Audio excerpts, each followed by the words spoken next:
Hello and welcome. If you're new to the channel, I am Glabe. This is where we break down Java software engineering concepts into easy, digestible lessons. Today, we're going to cover an essential concept. It is data persistence. Now, what exactly does it mean to persist data? Well, in simple terms, it's all about saving your data in a way that it remains available even after your application has stopped running. So in today's video, we're going to explore how we can use the Spring framework to achieve data persistence with the help of JPA and H2 database. By the end of this video, you'll understand how to save plain old Java objects, also known as POJO, um, into a database, as well as how to implement that into your own project and retrieve data as well. So first, let's talk about what we'll need. We're going to leverage the power of Spring to streamline the process. I'll be using the JPA, or the Java Persistence API, to manage our relational data, as well as we'll be taking advantage of H2 database in this tutorial because it is a lightweight in-memory database that is just perfect for development situations. So before we dive on into the code, we're going to fill up our favorite cup of coffee, and I'm going to show you how to set up our dependencies. We are going to kick things off inside of our pom.xml, where we are going to define our project as a Spring Boot application. We are going to do so by defining here where we tell it is a framework Spring Boot. We want Spring Boot starter parent and the latest version 3.3. Next, we're going to jump down into the dependencies, excuse me, and we are going to add in our H2 database, latest version, Spring Boot starter data JPA, as well as starter web, so that we can get some reference when we move on to the web side of things. So I'm just going to reboot that. We're going to make a quick modification to our main project file here. We are going to annotate this as a Spring Boot application. We are going to mark this as a Spring application.run. Perfect. Remove the other. There we go. Come up here into main. We need to make a new directory for our resources. We also need to make a new file. This one is going to be application.properties. And this is where we are going to store in some information, such as, again, I have this pre done so that you're not watching me type out a whole bunch of stuff. So here we're setting up our logger for info, our Spring framework for warning, our data structures for debug, and our JDBC error. We're going to put this out as an app.log file, so that will generate a new file for logging. Our H2 database configuration, you see here where we have the URL set up to be at of a file location. It's going to the ./data, so it's going to go up to the root directory and make a new folder, data warehouse, and the new file labtech.mv.db. From there, we're telling it that we're using the H2 driver, our super secret admin password credentials, and we're telling it that the SQL initiation mode is going to be that of always, so that it will always load up our DDL file. So from there, we're just telling it some more redundant information, such as it's an H2 dialect. We do want to see the SQL out, as well as we do want to see we do want the Hibernate DDL to auto update, meaning that if and only if and needed, the schema will be updated. So to kick things off, we're going to go back into our resources and we are going to make a new file called data.sql, and this is just so that we can pump in some basic data such as our tables and some mock information. So we'll run over this right quick. Up here, we are creating a few different tables, 4 different tables. One for customers, one for services, one for employees, and one for dropped off devices. Down here below this, I use my my IntelliJ AI assistant to convert our service enum into a file, into a database file. I also then had it go through and mock up some other bits and bobs of the data for me, such as employees, customers, and some drop-off data. Uh, so from here, let's take a look and see what that looks like when we run this. We should see a new file get created, and we should see some successful text here coming through.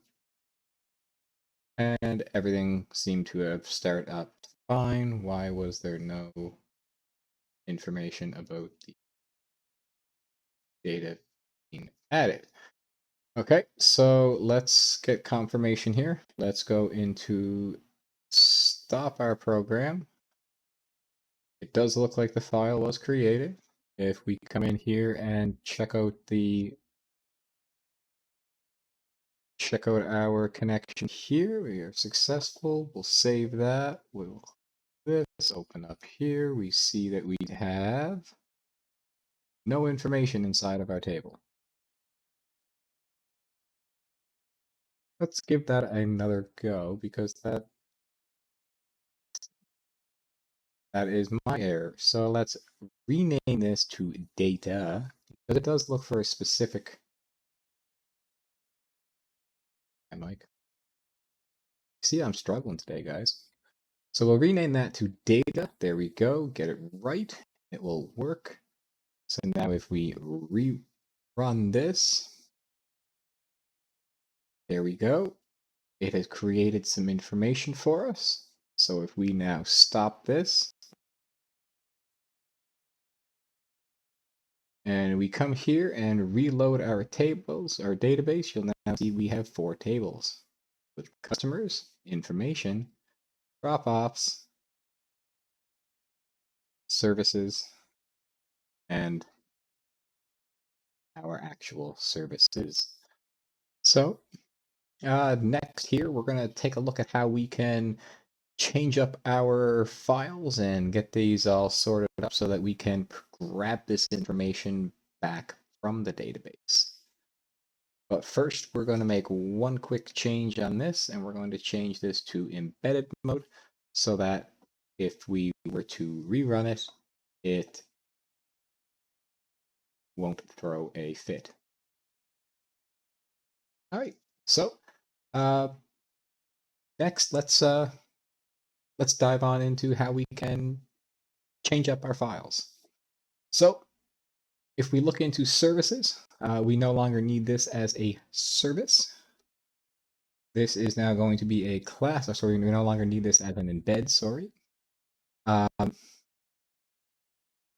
enum. So now we are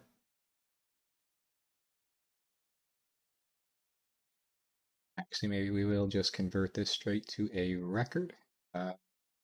Easy. Convert to a record. This down. Pull this down. Here we go. We're gonna make it nice and neat.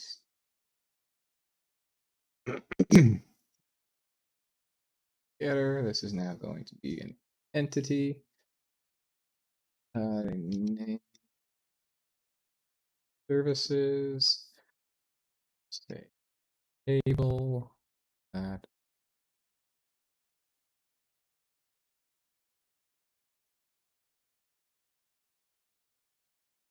services. And we need to state that the ID is here and that this is a generated value strategy auto. All right. And we can get rid of the redundant. close this up. Sorry, I'm just getting cleaned up here from service. We're going to go into employees. This is also going to get an entity employee. It's going to also get a table. This columns. Pull this out. So this is also going to be employee. Leave its employees. So now we need to do an at ID for the employee ID. Customer device. So a couple of things are going to have to change up here. Because when we make this an entity of customer devices, which is going to be mapped to the table of drop-offs. This coming drop-offs. In here, we have a couple of things that we need. First off, there is a drop-off ID, which is going to be the well, we do need the customer, but then there's going to be a private integer drop-off ID, which this is going to be this case. And now additional things. We're not going to actually worry about additional things in this case anymore. So that's actually something that we're just going to remove altogether. Because additional things was just a list of additional features that didn't necessarily need to be there. So if we come back into our data structure here, and we actually look through at the drop-offs,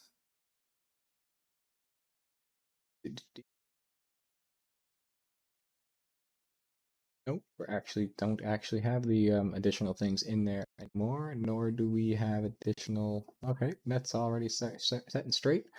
So now we have the customer class to finish off next, which is up here, values here. So the only thing that we're going to have to add here is our at entity, which we're going to go ahead and say is customer, which next we're going to say another at table, which is going to be customers. We're going to come down here, say at ID, and we're going to give this a private integer customer ID. All right, so now our additional things is no longer used, and our device type is only ever used in customers. Okay, so then good, good, and good. So in the next part, we are going to take a look at how we can go ahead and make a HTTP request to view this information in a printout. We'll see about just getting maybe the first. We'll make a controller to get maybe employees, and we'll kind of grow from there to start with. So just bear with me, and we will be right back to go to the next stage. All right, and so next we need to create a couple of new packages. We're going to make one for a DTO. We are going to make one for the repo.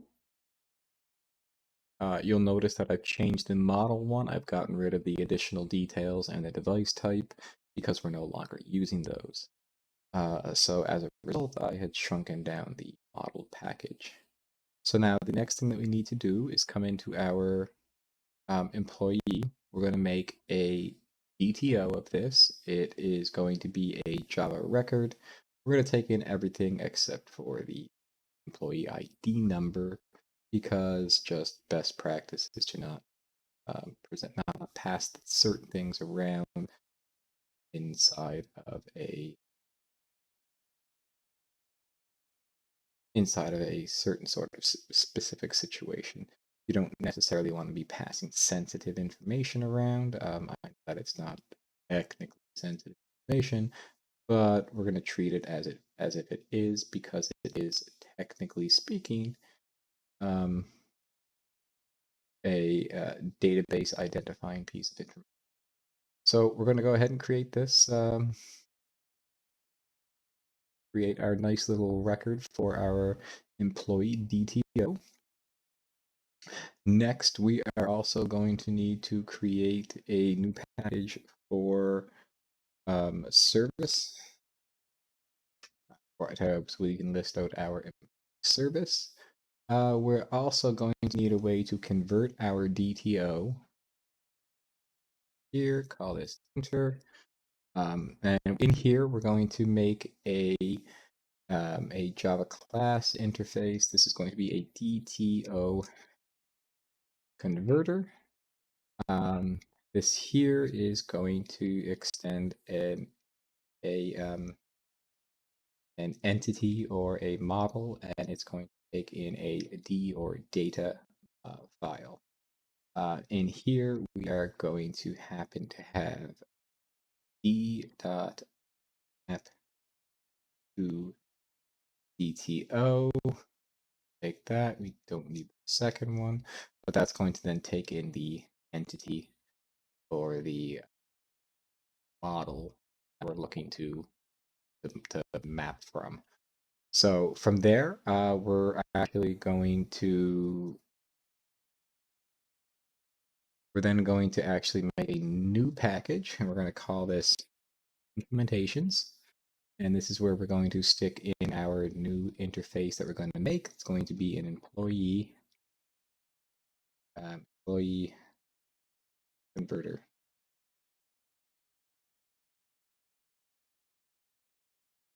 Like, there we go.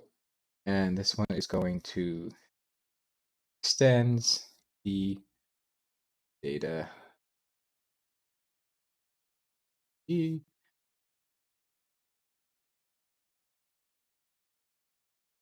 This we're going to go. But now this is going to actually return something. So this is going to be a default override. And to return new employee DTO, and this will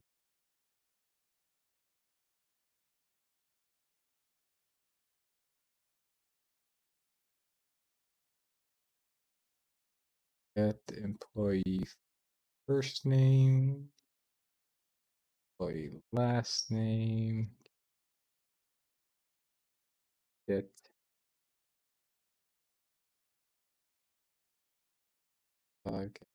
start date, end date,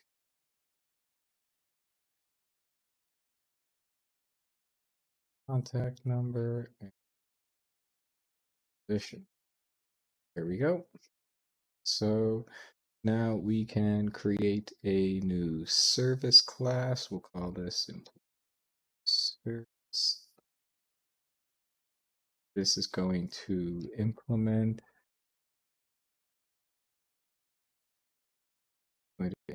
the employee converter so that we can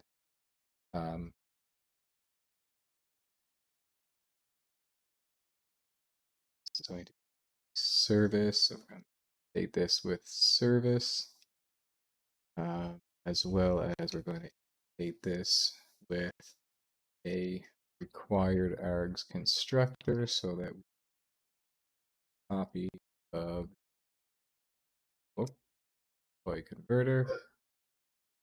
We did not make that yet. Okay, so let's jump into our employee. We're going to go here, we're going to employee repository and repo. And from there, we are going to, well, actually, there's not much we're going to put into this repository yet. So now we're going to go back to our service. Now we're going to take a day of the repository, and we're going to make a public list of employee DTOs, and we're going to call this get all. Yeah, basically that. So we're going to make this call to the find all. We're going to return a stream, map the stream off to our DTOs, and return that as a list. So now if we go into our new file, call this controller, and if we make a new Java class, employee controller,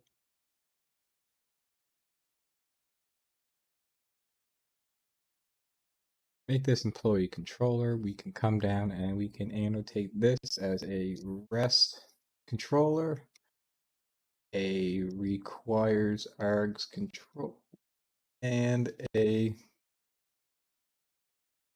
map request mapping. In here, we're going to then follow some basic things. We'll go with /API because this is going to be an API. It's going to be our first version of it, and it's going to be to the employee section.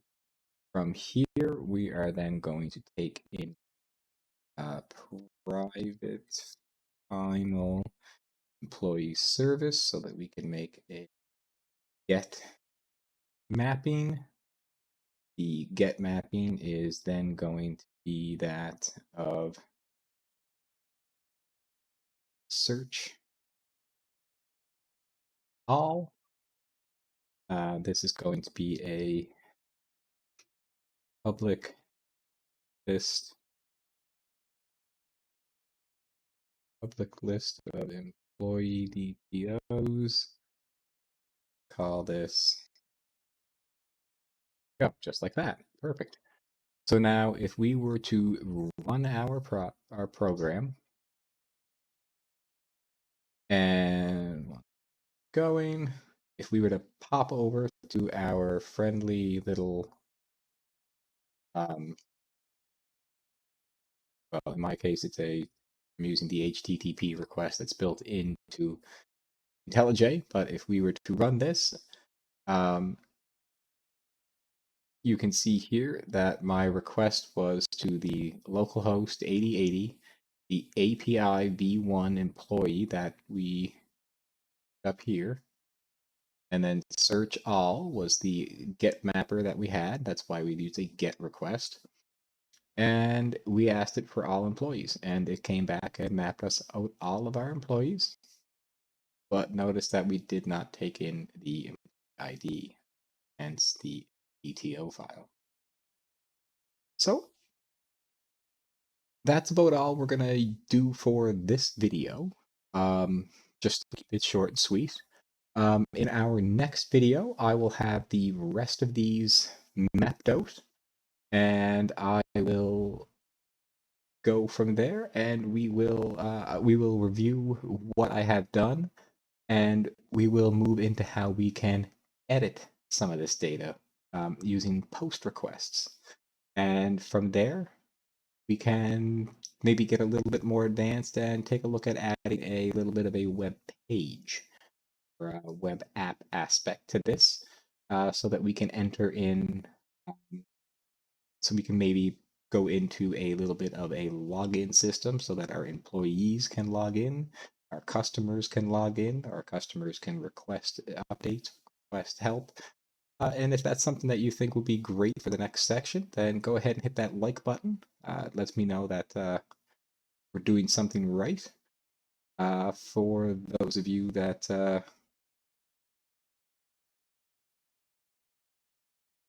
who don't know, you can always follow me on Discord. You can, if you haven't already, go ahead and hit that subscribe button so that when I release my next video, you'll be notified. Uh, Thank you very much for sitting through this and going through this with me. Like I said, in the next video, I will have more of this wrapped up, and so we can then go over it together, as opposed to me just typing out a whole bunch of stuff and whatnots, and you just sitting there like. So I want to not bore you to death with it, so I will run through and do up the rest of this. I will get it all pushed off to the GitHub, and in the next video, we will um, dive more into the website aspect of this. We'll create a very basic login structure where we can create new accounts for people and whatnot, create new customers, allow customers to register as new customers, yada yada. And we'll make a registration and a login panel system.